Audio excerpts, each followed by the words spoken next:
Hello folks, how's everybody doing? Hope you're doing fine. Drinking my mate here.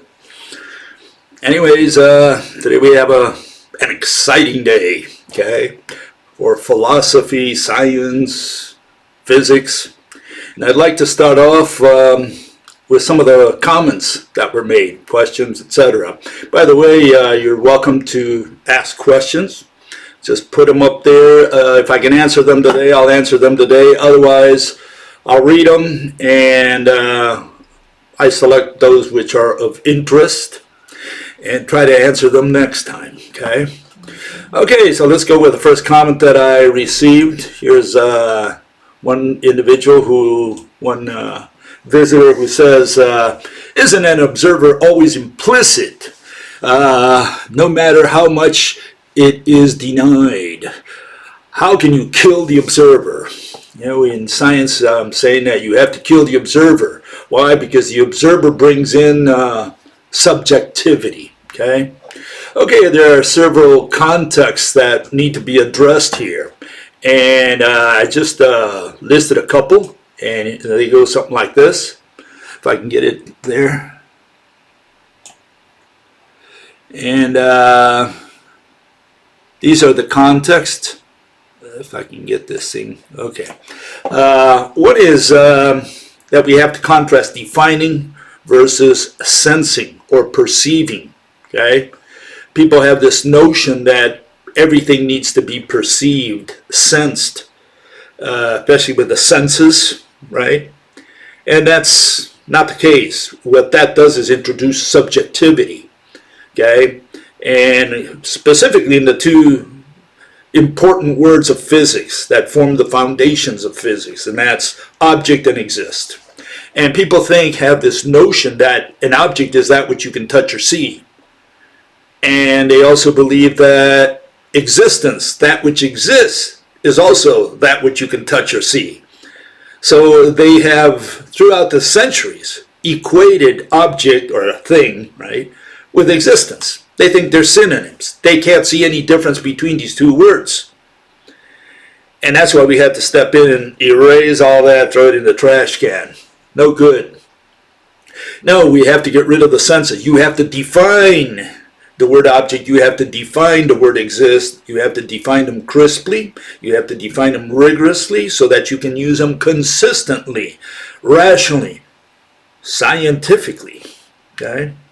And yet we define an object as that which has shape, and existence as an object that has location. What the word exist adds to a thing, an object, is location.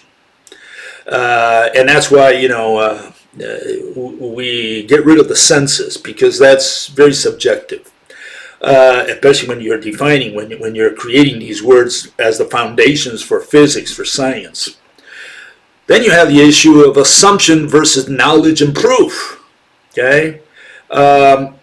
Do particles exist? Are there particles out there? Does space-time exist? Is there such a thing as space-time? Does God exist? Is there such a thing as God? Well, if you ask all these experts out there, they'll say, yeah, particles have been proven.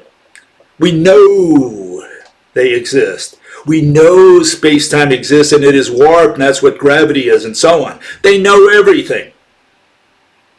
And so the issue here is that, in science we do not know and we do not prove. That's a word of religion.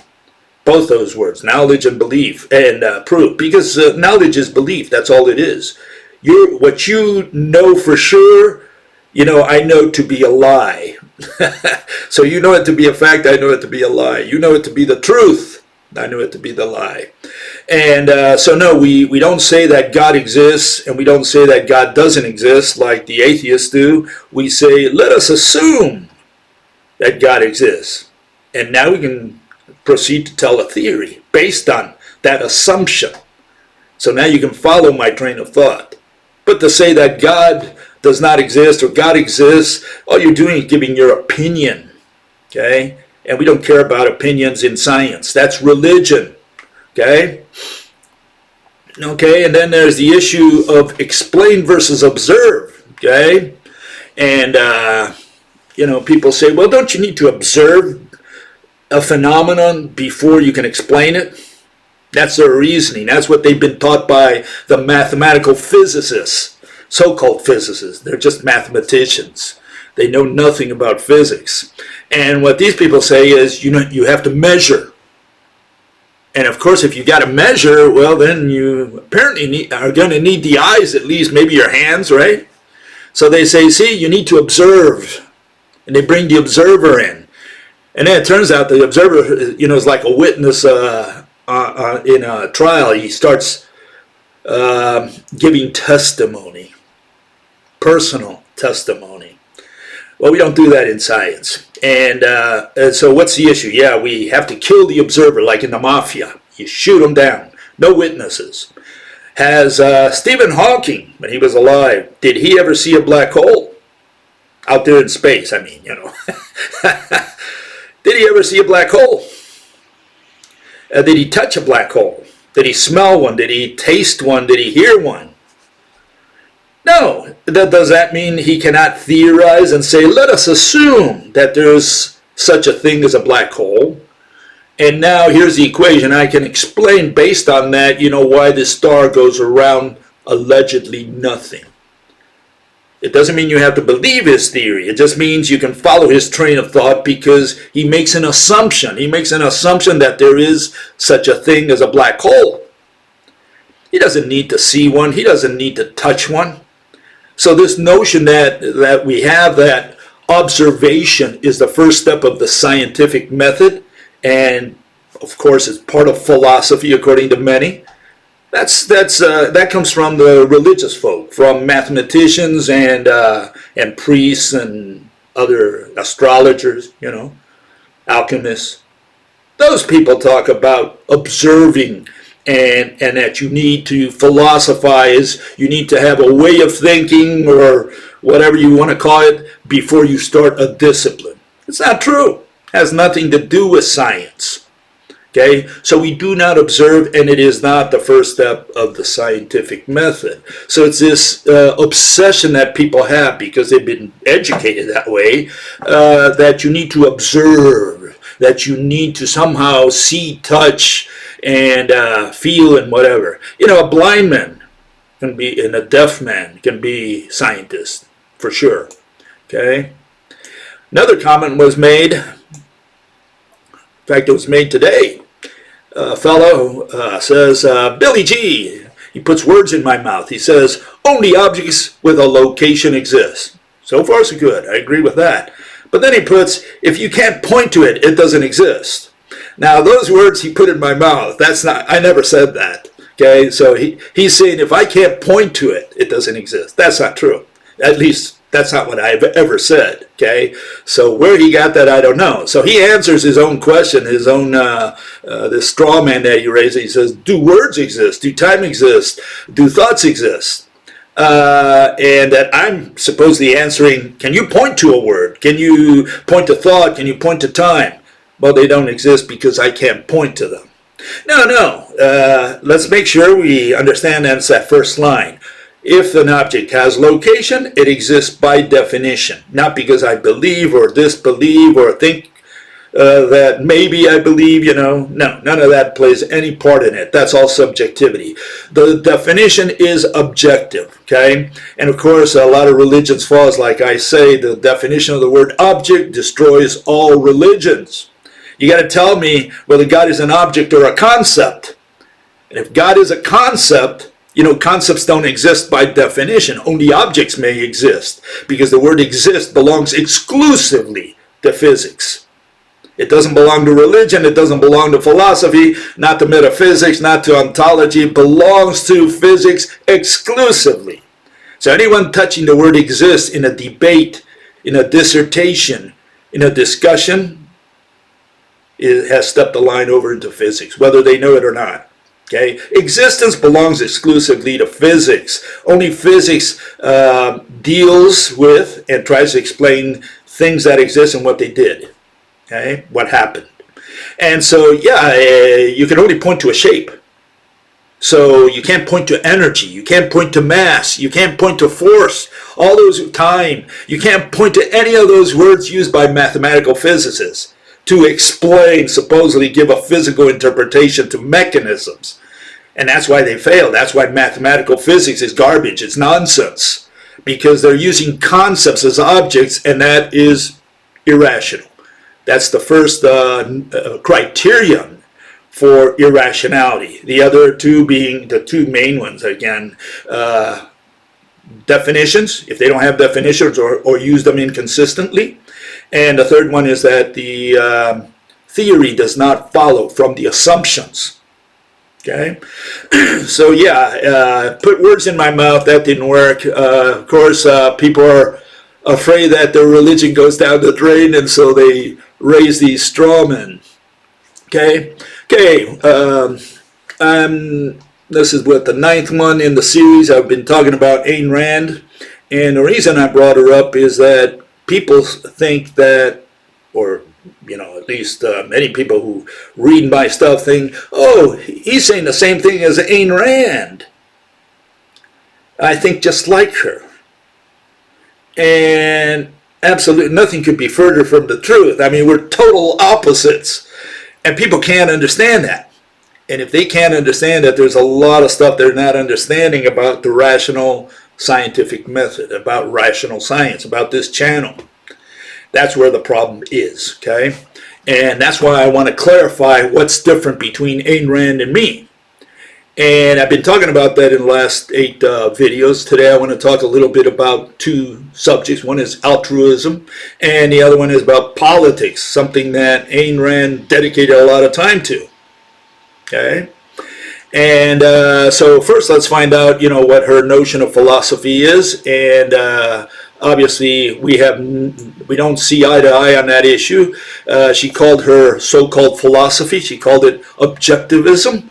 And what that include? It included happiness, morality, productivity, and noble. Be noble or whatever. Good, bad, right, wrong. All those are subjective. Okay, and so what's my criticism of that? Well, here it is in a nutshell. Okay, and I'm saying that all she did was give her opinion. She was recommending on how to behave.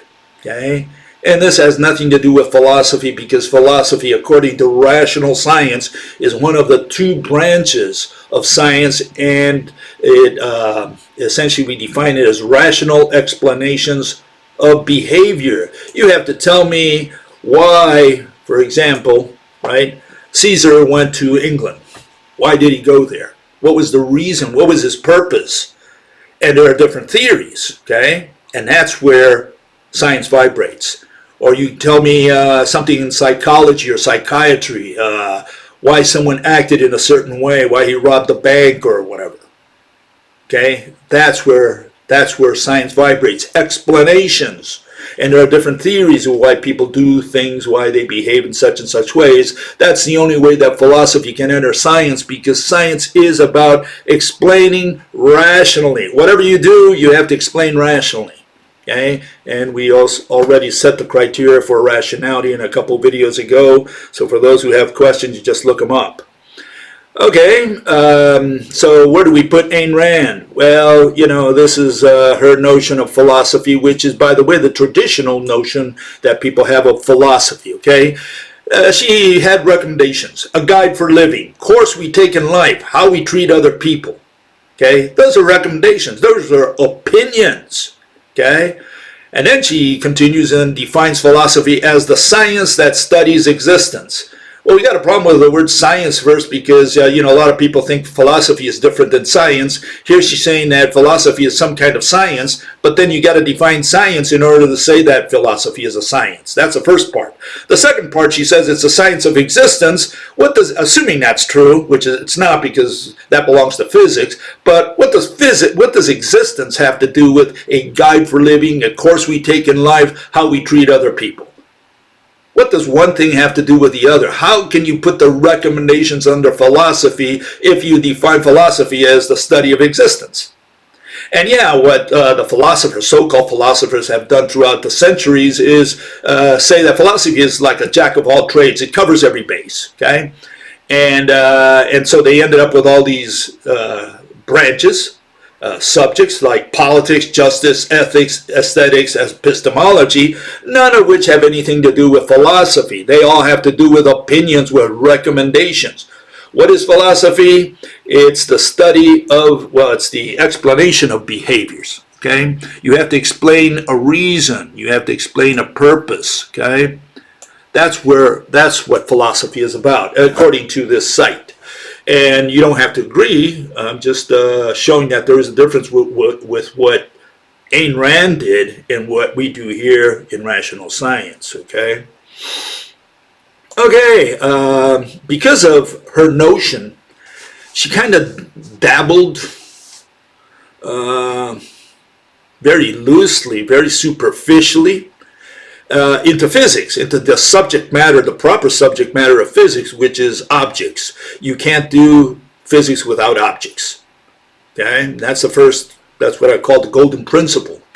And so that word and the word exist are paramount. You need to define those two words for the purposes of physics.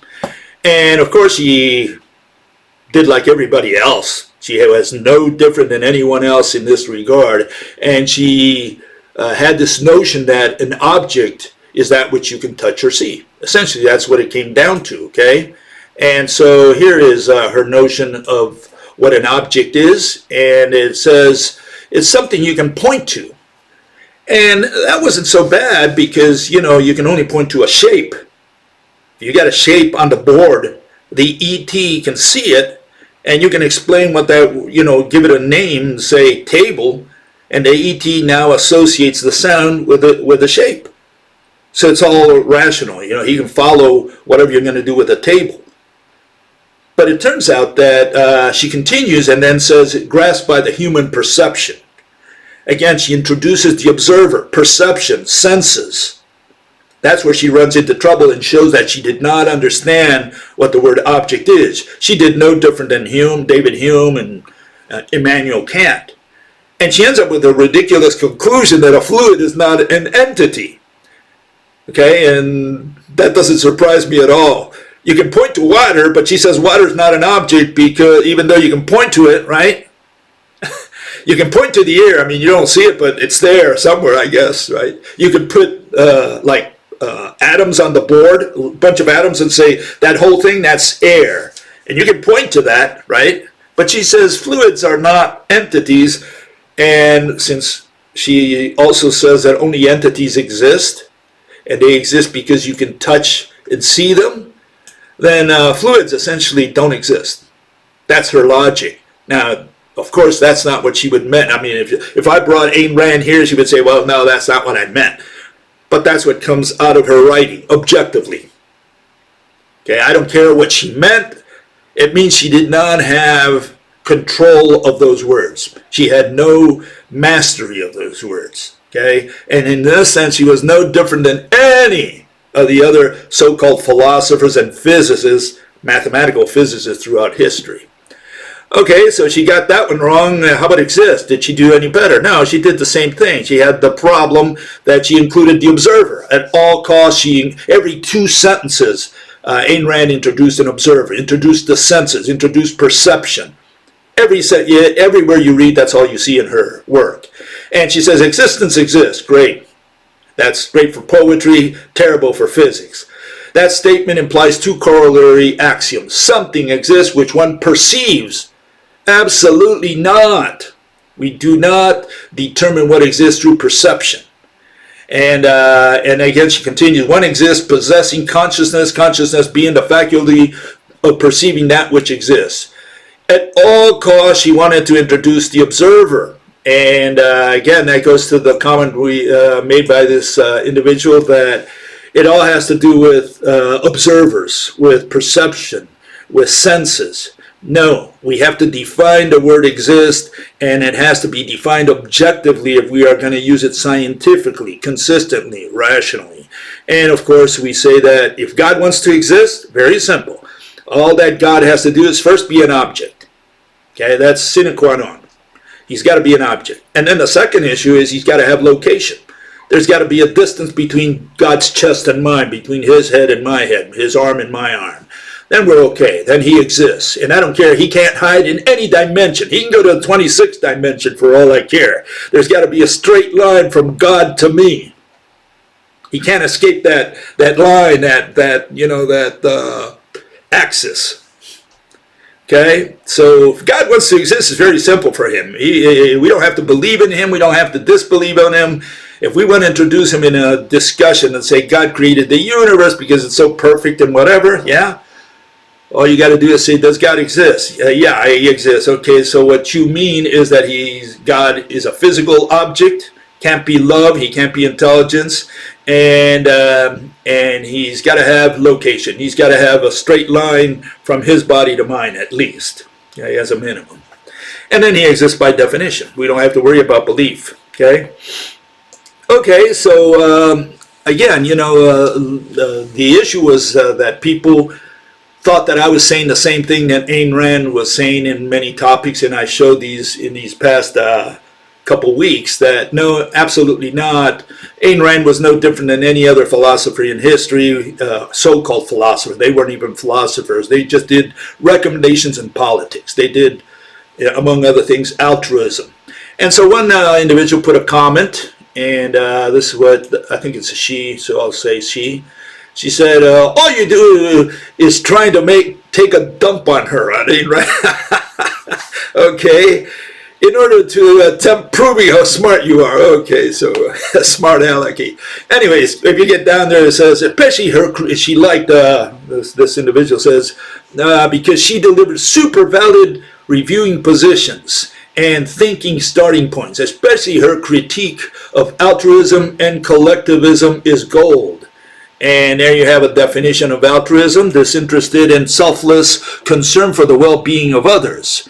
And Ayn Rand was not too much into altruism. So should I criticize what Ayn Rand did in the sense that, do I agree, do I disagree? Doesn't even enter in the issue, in the discussion here. This is my argument against it. Altruism has nothing to do with philosophy or with science. Altruism is a recommendation, how to behave, politics. It's all religion. It all has to do with belief and opinion. So I don't care if Ayn Rand was right. I don't care if she had the proper recipe for how to live. Irrelevant. Altruism has nothing to do with philosophy. Okay, philosophy is an explanation of a behavior. And Ayn Rand did very little of that, very little. Okay? And this is what she thought about altruism. This is good old Ayn Rand. She said, the proper method of judging when or whether one should help another person is by a reference to one's own rational self-interest. Okay? She was criticized heavily by a lot of people for that. And one's own hierarchy of values. And again, all I can say is none of that has anything to do with philosophy. Okay, so I put that up again. Okay, this has nothing to do with philosophy. Philosophy is about explaining. Okay, so what was Ayn Rand's general picture of altruism? Just to put it in the right context here. She gave an example, and I guess that essentially portrays her vision of altruism. She said, imagine a loved one, let's say your mother, your son, or whatever is the most loved person for you, maybe your wife, your girlfriend, okay, and this person's drowning, okay, should you risk your life to save that person? Should you throw yourself in the river, in the lake, whatever, to try to save that person at the risk of your own life? Well, if you do, you may be doing it for your own self-interest. It's because your happiness depends on that person. You want to save them because that's going to create happiness for you if that person is alive. If that person dies, well, then you're not going to be very happy. But what if it's a stranger? Would you throw yourself in the river, in the lake for a stranger now? And so she says, well, now you got this issue of, of whether you should risk your life for something that's not going to make you happier. Okay? And yeah, there's the issue, I think, that she didn't factor into that scenario, which is that, we don't have too much time to think when someone's drowning or there's an emergency. It's like you react, you instinctively react, right? And I'm not sure you're going to have time to ponder, do I have a 60% chance of dying here? Will I drown? What if the other person pulls me down? We don't get into all that. So some people react and immediately take care of the problem because they're trying to save that person. And it's not like it's a conscious decision. It's like instinctive, okay? But that's, again, irrelevant because, again, none of that has to do with explaining behavior, okay? And that's the main point that I want to make here, okay?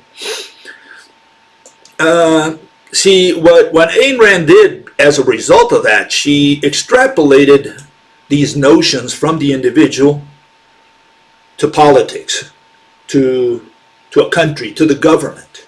Okay, she says, based on that reasoning, should you help other people through your pocketbook, especially? Should you vouch for welfare? For Social Security, for Medicare. I mean, she says, here we're going to be paying the working person, the person who really creates something for society, and is maintaining this parasite, as she put it. And she didn't like that at all. And you might say, well, Bill, what do you think? Well, again, I don't get into that. I'm just saying that that's a recommendation. That's not a philosophy, because philosophy, the notion people have of philosophy, it's a way of thinking. That's not the scientific definition of the word philosophy. We cannot use that in a discussion, in a rational debate. We cannot say philosophy is just a way of thinking. That's too vague, that's too general. We can't use that, but that's the notion people have. Oh, it's Joe's philosophy. That's where the problem is. The problem is in the definition of the word philosophy, and people take this common notion and try to bring it into science. And you can't use it in science consistently. It's too vague, too general. It's got to be more specific than that, what philosophy is. And that's why we have to define it as explanation. If you're not explaining anything, you're not philosophizing. Okay? That's according to rational science. So, Ayn Rand extrapolated her notion from the individual to the state, essentially, okay? And so she came up with this idea, one of the notions. She obviously wrote a lot. Just poverty and suffering. One would seek to discover their cause, okay? Yeah. Why did some nations develop while others did not? Okay? And she says capitalism is the only system that enables men to produce abundance, and the key to capitalism is individual freedom. She was thinking again of free will, or as I like to call them, the free willies. All these people believe in free will. Okay, and what do I have to say about that? Well, for the first time, I'm going to stick my neck out for good old Ayn Rand, okay? I say she did a pretty good job here. For the first time, she's trying to explain something. She's trying to explain why some countries are more advanced than others. What happened there. And that's good. That's more like history, not politics. That's not a recommendation. That is an explanation. So I did like that, in general. But this is, not her typical type of exposition. She, in general, what she did was give recommendations on how to live and what the government should do and why you shouldn't worry about the poor people. They should worry about themselves. Everybody should worry about themselves. Free will. You do whatever you have to do to survive in life except, hurt me, steal from me, do some damage to me. Otherwise, do whatever you want. And that's where she came up with this role or the purpose of government. And she says the following: This is her conclusion on this. The only proper purpose of a government is to protect man's rights. Okay, that's the role of government, okay, which means to protect them from physical violence. And I guess she would also refer to robbing, stealing, that kind of thing. I'm sure she included that in this notion. Okay, she says, play fair. Don't hurt me, don't steal from me, otherwise do whatever you want. And government should limit its, its extent, its scope, just to that, to make sure that nobody hurts another person, nobody steals from another person. This is the role of government, and not have private industry regulate all that stuff. She said she was certainly against all that stuff, and she said the only proper function of a government are the police to protect you from criminals, the army to protect you from foreign invaders, and of course to protect your property and contracts from breach or fraud. La la la la la. Okay. And the source of government's authority is the consent of the government, of the governed. In other words, we give authority to those we call the government, who will, supposedly serve we the people. Well, yeah, I have a lot to say about that, but today's not the day, okay? Okay, so again, what do I say? That all that stuff has nothing to do with philosophy. It's got to do with her personal opinion and nothing more. And this is what she did a lot of. She did a lot of personal opinions, a lot of recommendations on how to live. And that's why that's not philosophy. That's a way of thinking, and a way of thinking is not philosophy. That's not the rigorous definition of the word philosophy. Okay? That's the bottom line. Okay, so where did she conclude with all this? Well, as far as I'm concerned, she was a free willie. She spoke a lot about free will. A lot of people today speak about free will. And among those, you find the anarcho-capitalists, which I like to call narco-caps. Okay, so the narco-caps, these anarcho-capitalists, they want government off their back. They don't want government at all. In fact, in that sense, whether they know it or not, they follow the Marxist tradition. Karl Marx, he said, yeah, first you have this dictatorship of the proletariat, but eventually, this was the notion, where does this lead to? Well, first you need to impose the dictatorship of the proletariat. What, to get rid of the privileges? You got to get rid of Bill Gates and all these guys who have billions of dollars and just sitting on their butts doing nothing. It's the worker who produces the goods, right, and services. So, the workers can do without these guys because these guys really are just parasites. They're the parasites. And the rich people say, no, you're the parasite because, see, I made my money, using my head or whatever, and I got ahead in life and made all this money because I worked hard, and you just want to take it away from me? So we get into all these debates. Who's the parasite? Is the parasite the bum who lives under the bridge and collects welfare, or is the parasite the rich guy who doesn't do anything, has all these billions and has yachts and just has a lot of fun in life, at the expense of those poor workers who have to suffer every day? Well, Marx said, get rid of the rich people, but then where does it lead to? Well, he says it leads eventually to a world where we don't need government. And in that sense, the narco-caps came back to Marx, interestingly enough. But I accuse Ayn Rand of being a narco-cap. But see, Ayn Rand was a little different, only in the sense that she said, I'm in favor of limited government. Government does have a purpose, and the purpose is to police, to impose justice, right? On the other hand, the narco-caps say, we don't even need that. We don't need that at all. We can do all this legal stuff, and we can do all this punishment and policing. We can do it in private hands. We can leave that in private hands. And I'm not going to go into the details of that. You can look that up. But they have all these mechanisms on how that would work in society, okay?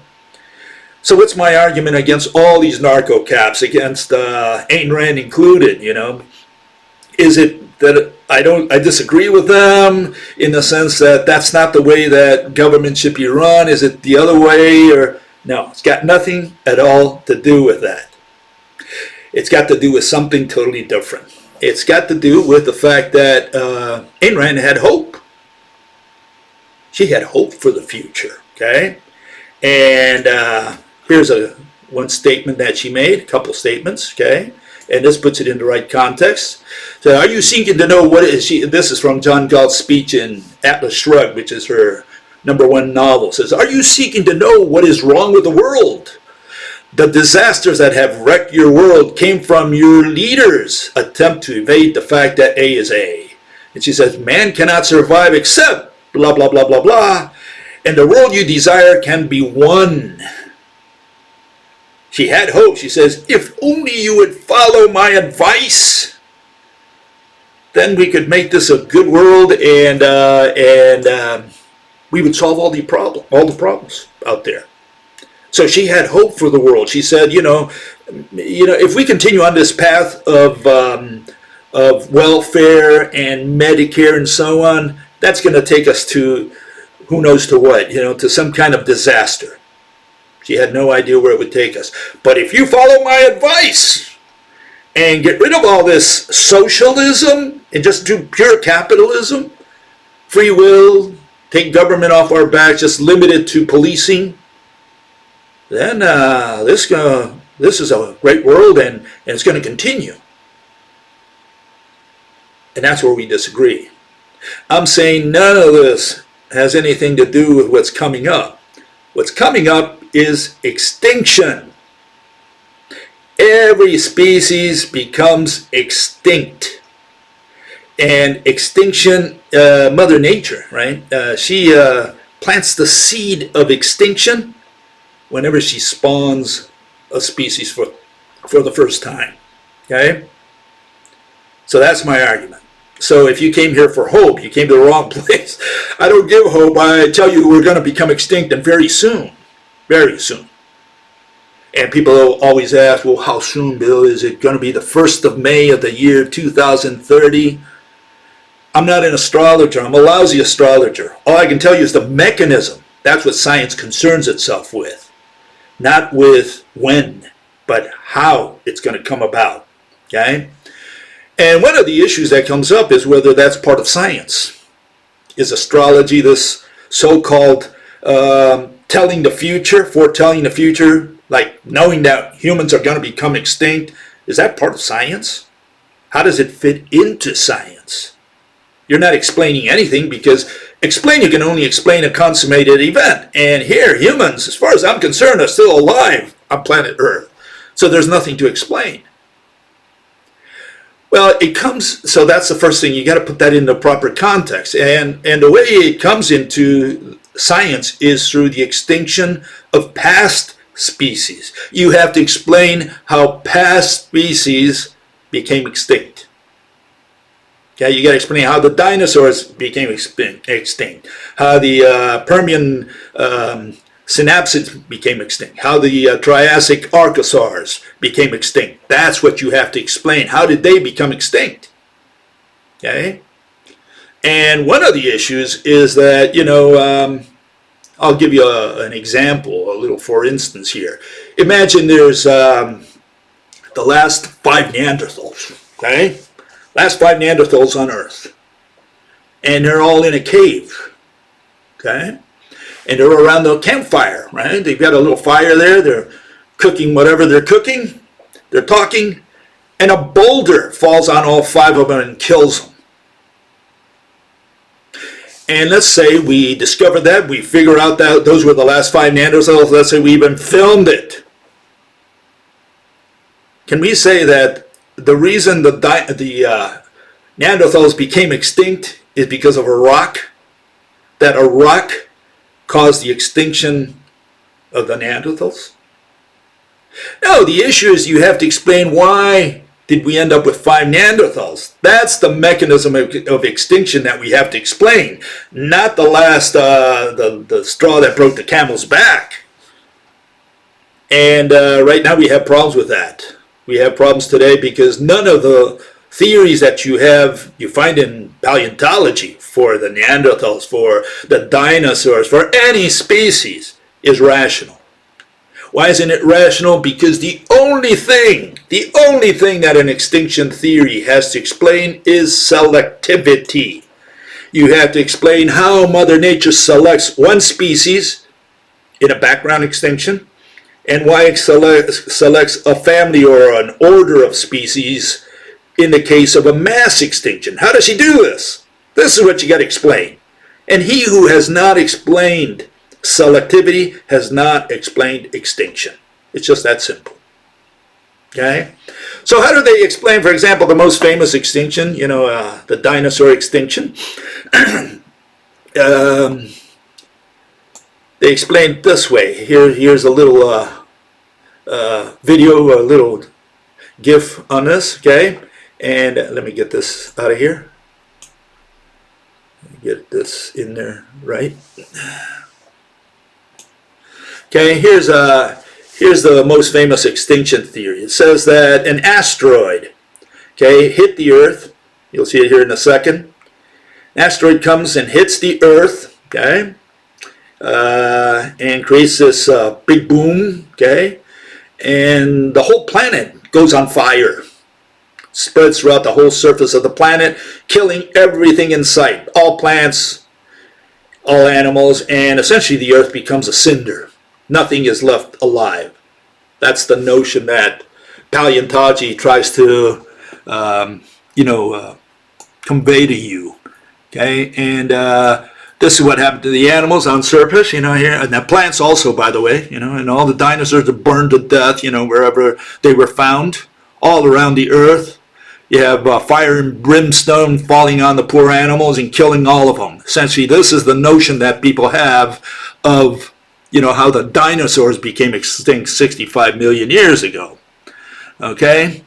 And somehow that contrasts with another notion that they have, which is this one, which is the tsunami version. It says what the asteroid did was cause tsunamis, and they drowned everything on land. So we have the fire and we have the water version of extinction, all from the same mechanism. And if that weren't enough, we have still another one, which is the fact that you say, well, how did the fish die? How did, not the fish really, it's the reptiles, the mosasaurs that were, in the waters. How did they die? How did and there were other fish, especially the plankton. How did they die? Well, for this they had to invent another mechanism. They said, well, it turns out that and that's when you'll find, I'm not putting words in their mouth, the asteroid fell on a pile of sulfur. And so it acidified the waters, and apparently some animals couldn't take it down there. Some survived, some did, because some could take the acidity and some could not. And how about the mammals on land? Were they wiped out as well? And the plants? What did they eat? I mean, if this either the water or the fire burned everything, what did the mammals eat? And they tell you that they ate detritus, which is like rotten meat for dead animals or whatever was left over for 3-4 years until God made plants again, I guess. So no, these are all irrational theories. That's all we have out there. There's no rational theory in all of paleontology regarding extinction, and that's what paleontology is supposed to do. Paleontology is the study of death. That's what paleontologists do. Paleontology is not assembling bones that some guy collected in the field and assembled in a museum. That's stamp collecting. In science, we have to explain. And a paleontology has to explain death. That's it. He's a necrologist, if you want to look at it that way. He's supposed to tell us how species became extinct, and not one has been able to do so since George Cuvier, the first father of paleontology, came up with all this stuff at the end of the 18th century. So we don't have a rational theory of extinction, and that's where I come in. I come in with a rational explanation of extinction, okay? And you say, well, that's your opinion, Bill. Yeah, and all I can do is tell you my theory, and I'm not here to shove it down your throat. You believe in whatever you want. I'm just telling you what the theory is, because you won't find it anywhere. You're not allowed to publish it. Obviously, you can't put it under Wikipedia, which is supposedly a non-peer-reviewed source, and you can't put it in there. Like I can't put the rope hypothesis in there either. You know, none of those things you can put in there, because immediately they'll say, well, what's your source? Well, the source is here. Well, you know, you need at least 2 independent sources, and they go through all this rigmarole, okay? So they don't want you publishing stuff that reaches the public through the Wikipedia. And so you won't find this theory in there either, okay? This is the only place you're going to find it. So if you're lucky enough to come across this area, at least you'll be subjected, you'll be exposed to a new theory, which is different from all the rest. And I'm just going to go through it real quick, okay, today. If people are interested, if at least 3 people put comments saying that they would like to hear more about the theory, I'll talk about it on Sunday. Otherwise, I'll just continue with Ayn Rand, okay? So I'll say that again. If at least 3 people put comments saying, look, Bill, I'd like to listen to your theory in more detail, and then I'll talk about it a little more on Sunday, okay? I'll handle it that way. Anyways, how does Mother Nature do extinction, mass extinction? Okay, we're not talking about background extinction, one species. We're talking about many species here, an order or a family or whatever of species. Okay, and I'm saying that the animals already were dying before we reached the end of the Cretaceous, 65 or so million years ago. They had already begun to disappear. And the reason they began to disappear, not only in variety, in the number of species, but also in the quantity of animals per species, is because the plants that they were eating were disappearing. The way Mother Nature does extinction is through food. Okay, she does it through starvation. That's my argument. Okay, and here you can see a graph that was collected after 4 years by groups. And it's known as the Cretaceous Terrestrial Revolution. And what you can see there is that angiosperms, at least since the middle of the Cretaceous, even before then, began to take over the land. They were displacing what the dinosaurs were eating, which were the conifers, which included the cycads, the ginkgos, and other gymnosperms, okay? So the issue here is that we can see in this graph what happened. And what happened was that the source of food of the dinosaurs was dying, the varieties were dying, and so the dinosaurs were losing variety themselves, and they were becoming fewer and fewer until they finally became extinct. Okay, and again, I don't think an asteroid had anything to do with it, but assuming, let's concede that an asteroid gave it the final blow, that's like the boulder that fell on the 5 Neanderthals. Is that what caused the extinction of the Neanderthals? No, the theory is, how did they become 5? And the question with the dinosaurs is, how did they dwindle to so few in the end? That's what you got to explain. And this is what none of these people are answering. Here's a little picture that a lot of people are not aware of, what happened to the source of food of for example, the T-Rexes, okay? This gives you a little vision, a microcosm again, right, of what was happening with food, okay?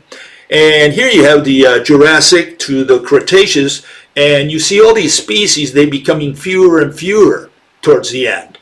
And what you see is that, like in the Campanian, there were several types of Triceratops and several types of hadrosaurs. And by the Maastrichtian, which was towards the end of the Cretaceous, you had fewer species of both, which is essentially what the T-Rexes ate. You know, they ate these animals. This was their source of food.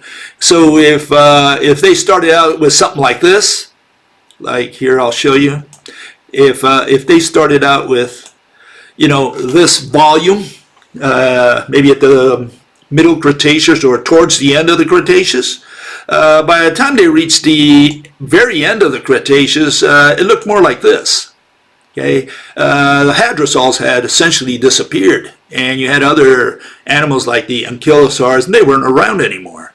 And so the question is, what killed them? I mean, you can't blame that on an asteroid. An asteroid can do the final hit, but it cannot give you this trend where more and more dinosaur species are disappearing. Okay, and also the plants that they ate, by the way. So what is the mechanism? The mechanism I propose is this one. It's known as the overturning of the ecological pyramid. Okay, what happens is what you have is the population pyramid of the plants overturns, because it overturns throughout the years, hundreds and thousands of years. The herbivores find towards the end very few species of plants to eat, so they cannot diversify. They also become fewer. And at the very end, you have more predators, or the ratio of predator to prey changes, and so does the ratio of herbivores to primary production. That's essentially the theory. And what does this have to do with the extinction of man? Well, I'm saying we're going to die no differently than the dinosaurs. We're going to die because our source of food disappears. And people say, Bill, you're crazy. Okay, I'm crazy. Yeah, I'm saying the source of food disappears. And right now, we plant food only because of money. We have an abstraction that humans have created in their economy. And by the way, all animals are economists. All animals manage their economy, manage their sources. And what all animals manage, the primary good that all animals manage is food. So Mother Nature uses that to kill species. That's her weapon. That's her secret weapon. It's the third horseman, the black horseman, the starvation. That's how Mother Nature does her tricks. And she's going to apply that one on us. And it turns out that we have no way of avoiding it. And a lot of people ask me, and I have to repeat this like 10 times, I'm sorry, but a lot of people never pick up on this. I tell them there's nothing we can do about it. And they say, well, Bill, what do you propose? How can we solve this problem? And I keep telling them there's nothing we can do about it. And people can't understand it because they say, well, hold it, we have intelligence, we have technology, we have foresight. And you're saying we can't do anything about it? Exactly. We can't do anything about extinction. Intelligence is not an antidote to extinction. Technology is not an antidote to extinction. Any more than there are things that humans can't do anything about. We can't do anything, absolutely anything, about having fewer and fewer babies from now on. Okay? And we can't do anything, absolutely anything, with our genetic diversity. The fact that our genetic diversity is disappearing. We can't do anything about that. There are things intelligence can't do anything about. And people do not comprehend that because they think that because we have intelligence and foresight, we're so smart, and we have technology that we can do anything. And yet we can't go to the nearest star system. And probably never, for sure, we'll never will. That's surrealistic. We'll never get to Mars. I doubt it very much. But so what's the issue? The issue is we can't do anything about it. We can't do anything about the overturning of the population pyramid of humans, first of all, and we can't do anything about the overturning of the ecological pyramid. Why? Because we have all these corporations who produce food and distribute it to the cities, where everybody is stuck depending on these corporations. And when, not if, but when the global economy, the human artificial economy, completely collapses, money is no more. Money is no more. Money has no value at some point. And that's where people have a lot of problem with that. I got to go through this long explanation of why money is no more. You will not accept money anymore. And if you don't accept money, well, the corporation that produces food and distributes food has no incentive to produce food and distribute food And now millions, billions, 8 billion people die in a matter of weeks. Okay, that's the theory in a nutshell. If you want more, at least I'll need 3 people to put in there saying, look, I'm interested in hearing a little more about it. Okay, then I'll talk about it on Sunday. Otherwise, I'll see you on Sunday. I'll talk about Ayn Rand. Okay, I think it's the final chapter, the final episode. So we'll see you on Sunday. Okay, bye-bye.